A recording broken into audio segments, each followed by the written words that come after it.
Ladies and gentlemen, history is not shaped by those who cling to the past, but by those who adapt to the future. Today, I want to speak with you about a reality that is already unfolding before our eyes, a reality that cannot be stopped by Washington.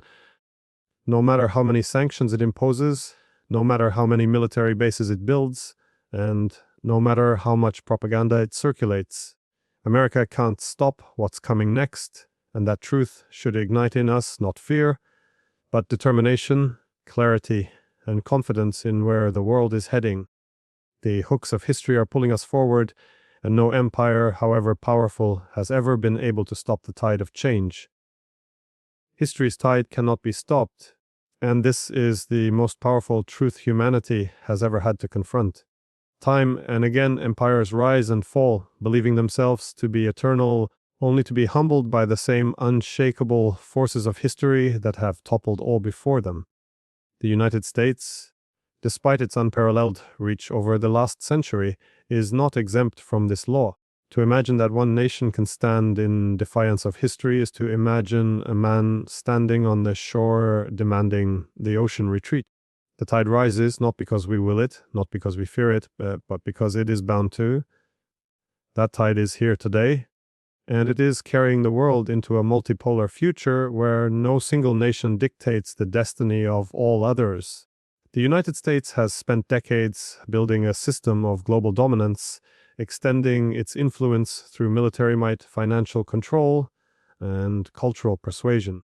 For many years, this architecture of power seemed unshakable, as though Washington had discovered the secret to permanent supremacy.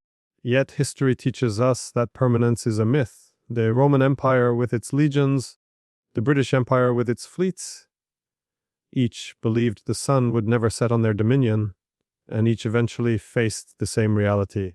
The tide of change cannot be outmaneuvered. The United States now finds itself in the same current, resisting with sanctions, wars, and propaganda, but resistance only highlights its desperation. And desperation is the unmistakable sign of decline. Imagine this scene: a giant standing at the edge of the ocean, arms outstretched, insisting the waves will not advance further. For a moment, the giant appears mighty, confident, certain in its power. But the ocean does not negotiate, it does not ask permission.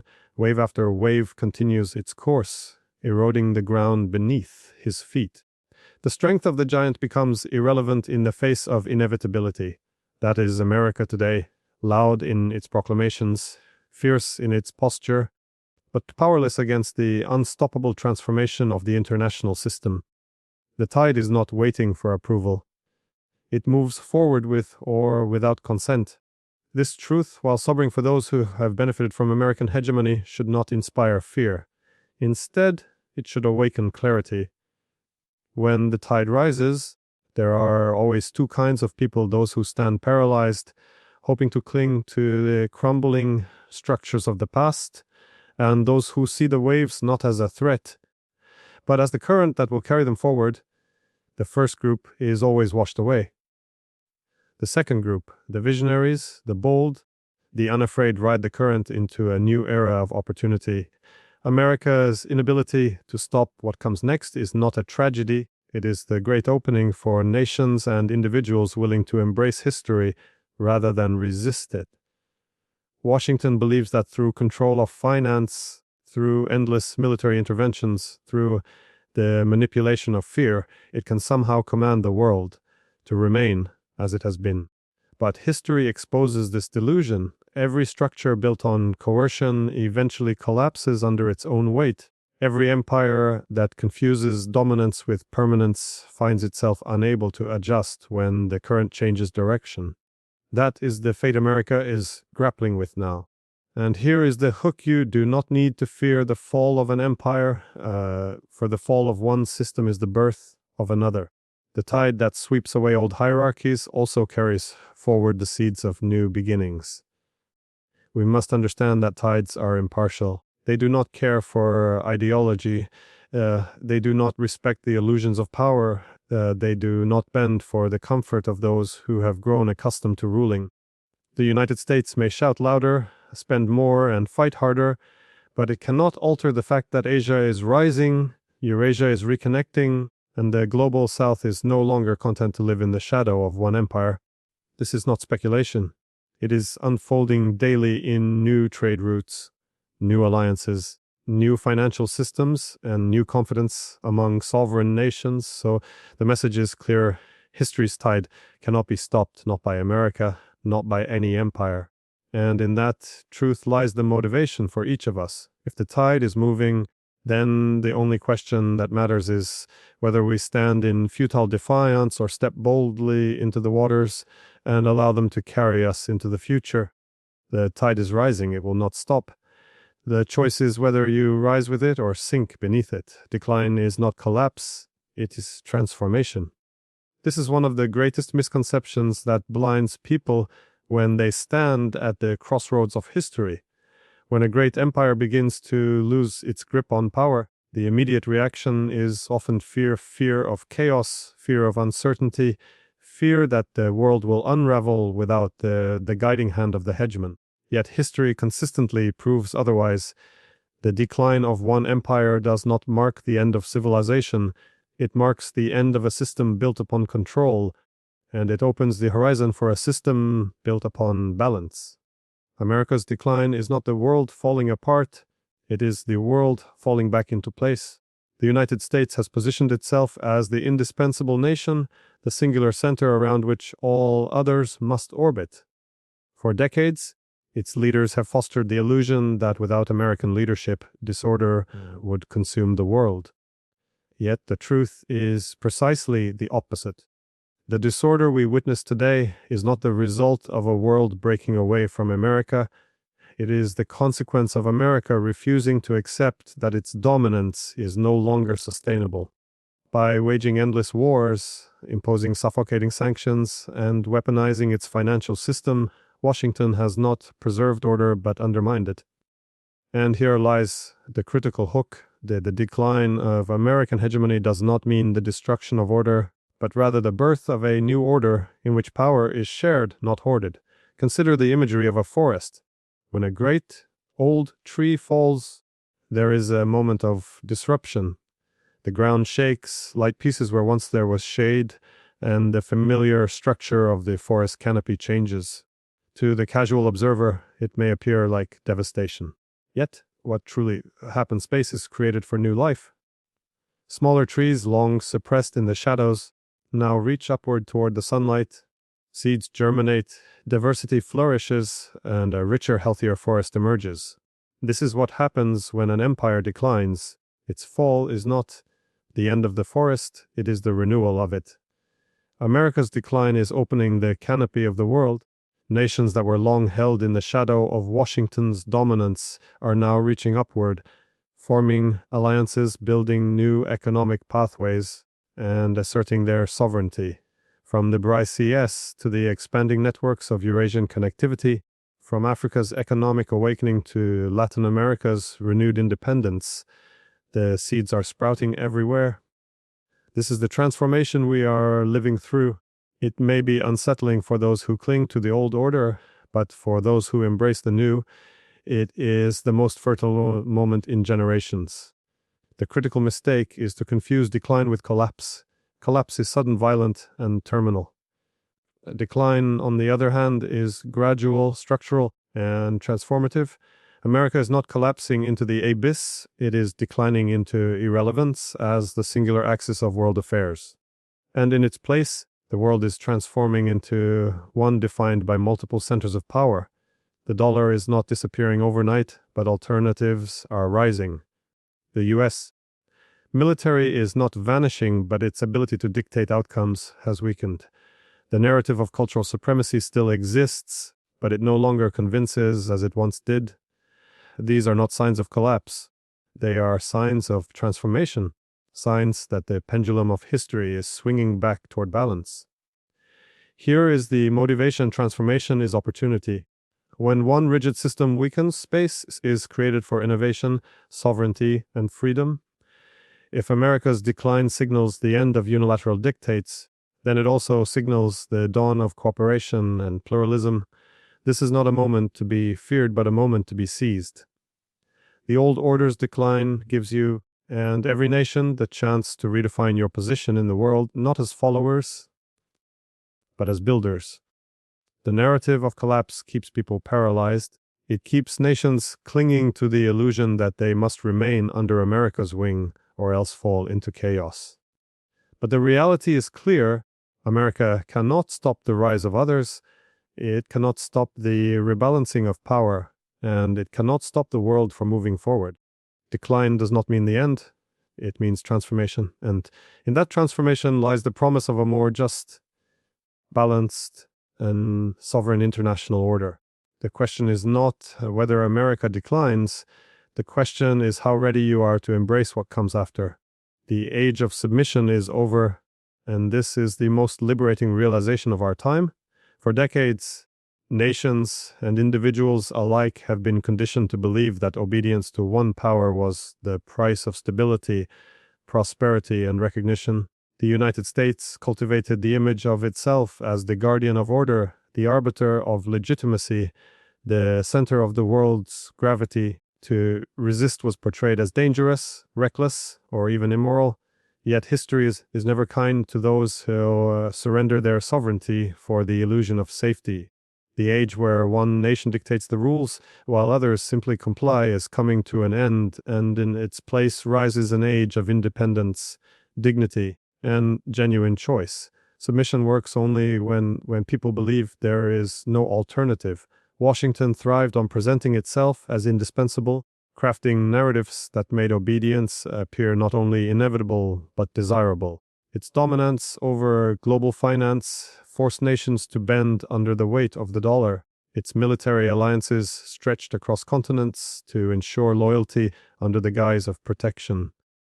Its cultural influence shaped minds into believing there was no higher standard to aspire to. But here is the hook: once the illusion of inevitability breaks, submission collapses. When nations see that alternatives exist, when they realize that sovereignty is not isolation but empowerment, the chains of obedience snap. We are living in that moment of awakening now. Countries across the globe are openly defying dictates from Washington that once would have been unthinkable. Sanctions are being bypassed, trade is being rerouted, and financial alternatives are being built outside of Western systems. The BRICS alliance is expanding, Eurasian partnerships are strengthening, and the global south is discovering its voice. These developments are not mere politics. They are the signs of an age in which submission is no longer the default, but sovereignty is the new normal. Think of it like this: for years, a single spotlight illuminated the stage, and all the actors had to perform under its glare. But now, multiple lights are switching on across the stage, and suddenly the monopoly of illumination is gone. No longer does one spotlight define the entire performance.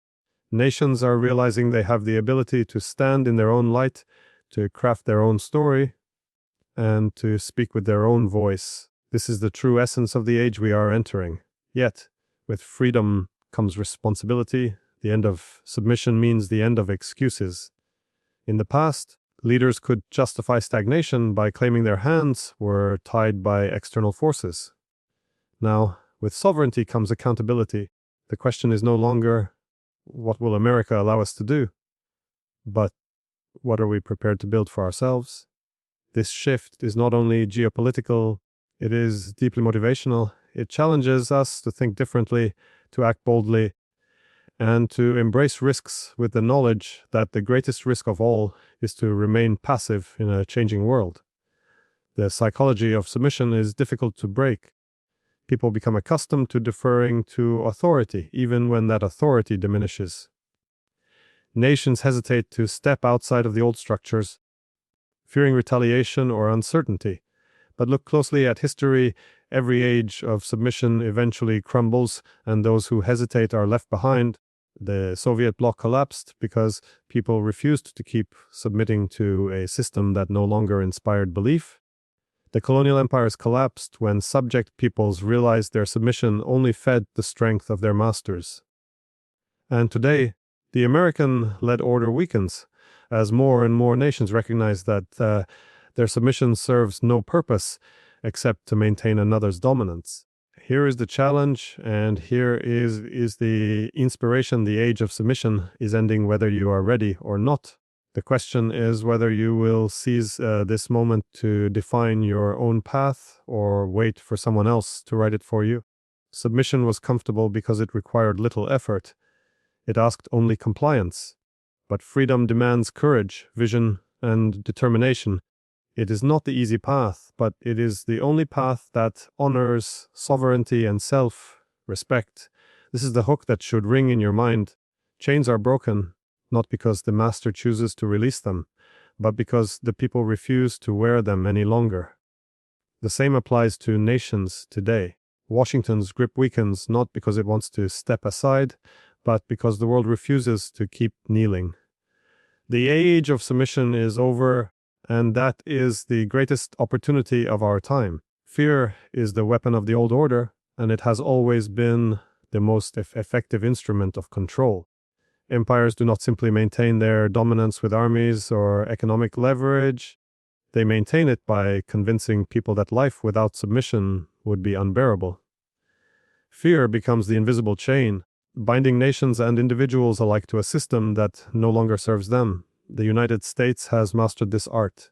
For decades, it has cultivated the idea that resisting its leadership would lead to chaos, isolation, or destruction. Yet here is the truth, and here is the hook. Fear is only powerful if you accept it. Once you refuse to be ruled by it, the empire's grip is broken. Fear is carefully crafted. Washington portrays alternatives as dangerous experiments, demonizes rising powers as existential threats, and warns its allies that stepping out of line would leave them vulnerable. Every war, every sanction, every media narrative is laced with fear. The message is always the same. Without America, there is no stability, no prosperity, no order. But ask yourself, what has submission to fear truly brought? Endless wars, economic dependency, and a system that thrives on keeping nations perpetually insecure. Fear does not protect, it enslaves. Think about how fear operates in your own life. It whispers in your ear that stepping outside the boundaries will cost you everything. It tells you to keep quiet when your heart is screaming to speak. It convinces you that the risk of failure outweighs the possibility of success. Nations are no different. They are told to remain under the umbrella of US dominance or else face isolation. But here lies the irony. Those who obey out of fear are the ones who suffer most. Look at the allies dragged into endless wars that were never theirs to fight. Look at the economies stifled by sanctions designed to protect the dollar. Look at the societies destabilized by conflicts that served Washington's interests, not their own. Fear has been the weapon that convinces nations to accept suffering as stability. And yet, history shows us that fear always collapses once people realize it is a mirage. During the Cold War, nations were told they could not survive outside the bipolar struggle between the US and the Soviet Union. Yet, when one collapsed, the world continued. Colonized nations were told they were too weak to govern themselves. Yet, when they broke free, many flourished. Today, countries are told that without America's leadership, they will be vulnerable. But the reality is they are most vulnerable when they continue to rely on it. Fear is the final defense of the old order, but it is also its weakest. Here is a powerful hook. Fear is like a shadow. It looks large, it looms over you, but it has no substance. The moment you turn toward the light, the shadow shrinks. Nations are beginning to turn toward the light of sovereignty, and as they do, the shadow of American dominance is shrinking. The rise of bureaucracy, the development of independent financial systems, the strengthening of Eurasian cooperation, all of these are examples of nations refusing to be governed by fear. They are not waiting for permission. They are building alternatives because they have discovered that fear loses its power the moment you stop obeying it. What does this mean for you? It means that the weapon of fear is aimed not only at governments, but at every individual. You are told that uncertainty is too dangerous, that change is too risky, that stepping out of the comfort zone will lead to failure. But the truth is, Fear is the mask that hides opportunity. Just as nations are discovering that defying the old order opens doors to sovereignty, you must understand that overcoming fear opens doors to growth, strength, and freedom. The empire thrives when you doubt yourself. It weakens when you act with courage. The old order survives only because fear convinces people to accept what they would otherwise reject. But that time is ending. The illusions are crumbling, the threats are losing credibility, and the fear is being replaced with resolve. Fear cannot shape the future because the future belongs to those who refuse to be ruled by it. And the moment the world stops believing the narrative of fear, the old order's most powerful weapon turns into nothing more than noise. Fear is no longer control. It is desperation. Alliances beyond the empire are rising, and this is the development that America cannot contain, no matter how hard it tries. For decades, Washington has acted as if it alone had the authority to determine who could cooperate with whom, who could prosper, and who had the right to set the rules of international life. The United States built a system of dependency in which it positioned itself as the indispensable partner, while others were reduced to satellites orbiting its power.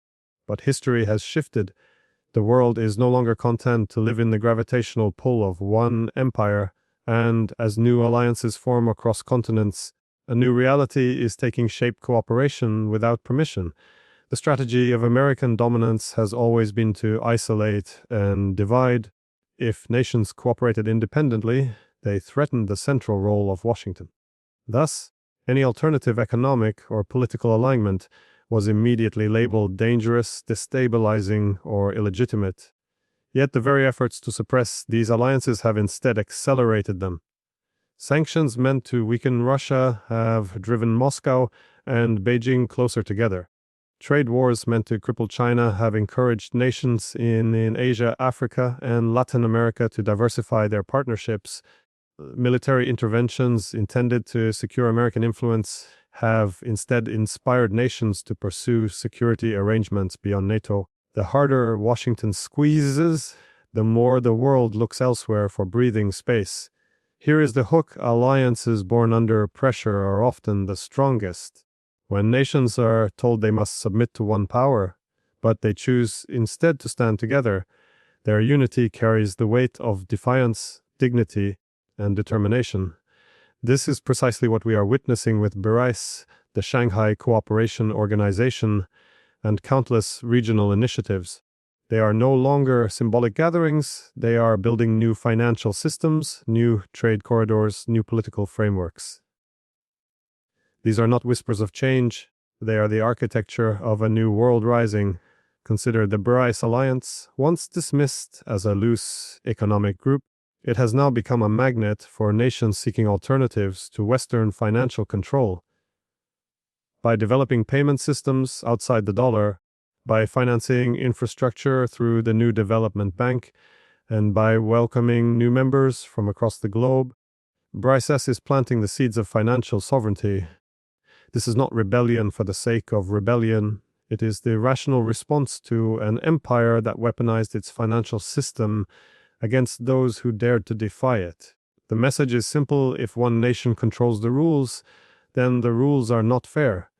The alternative is cooperation among equals, and that is precisely what these alliances represent. But it is not only economics, it is also security and strategy. NATO has long been presented as the only viable security framework, yet its record shows it has brought more wars than peace. In response, Eurasia is building its own frameworks where security is based not on domination but on balance.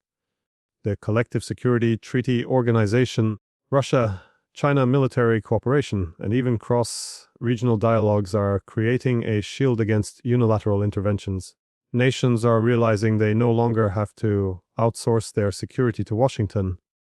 They can build it together on their own terms. And let us not forget culture and identity. For too long, America has exported the notion that its culture and values are universal, while others are provincial. Yet alliances beyond the empire are reviving civilizations that are older, deeper, and richer than America itself. Whether is China reconnecting with its Silk Road heritage, Russia reasserting its Eurasian identity, or Africa embracing its post-colonial sovereignty, these alliances are not just political, they are civilizational. They are rooted in histories that remind the world it was never meant to be defined by one nation's narrative. Here is another hook. Alliances beyond the empire are not anti-American, they are post-American. They do not exist to destroy the United States, but to move beyond the idea that one country has the right to dominate all others. That is why they cannot be stopped, because they are not built on destruction, but on creation. They are about building trade routes, pipeline as infrastructure, and new institutions that do not require Washington's permission to function. For the first time in decades, nations are no longer asking, what will America allow? Instead, they are asking, what can we build together?